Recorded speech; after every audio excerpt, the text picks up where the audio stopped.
بسم الله الرحمن الرحيم. لا أقسم بيوم القيامة ولا أقسم بالنفس اللوامة. أيحسب الإنسان أن لن نجمع عظامه بلى قادرين على أن نسوي بنانه بل يريد الإنسان ليفجر أمامه يسأل أيان يوم القيامة فإذا برق البصر وخسف القمر وجمع الشمس والقمر يقول الإنسان يومئذ أين المفر كلا لا وزر إلى ربك يومئذ المستقر ينبأ الإنسان يومئذ بما قدم وأخر بل الإنسان على نفسه بصيرة ولو ألقى معاذيره لا تحرك به لسانك لتعجل به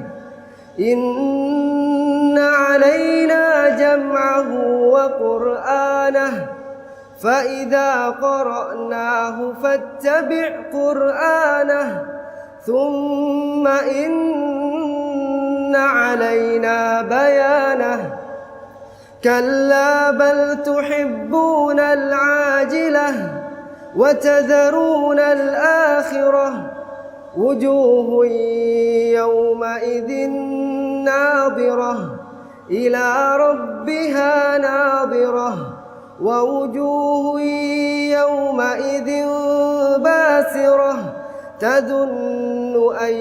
يفعل بها فاقرة كلا إذا بلغت التراقي وقيل من راق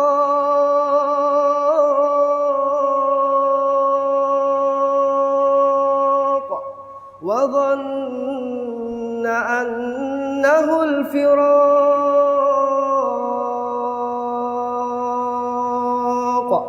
والتفت الساق بالساق إلى ربك يومئذ المساق فلا صدق ولا صلى ولكن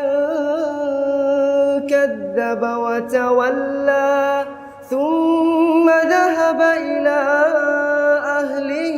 يتمطى أولى لك فأولى ثم أولى لك فأولى أيحسب الإنسان أن يترك سدى ألم يك نطفة من مني يمنى ثم كان علقة فخلق فسوى فجعل منه الزوجين الذكر والأنثى أليس ذلك بقادر على أن يحيي الموتى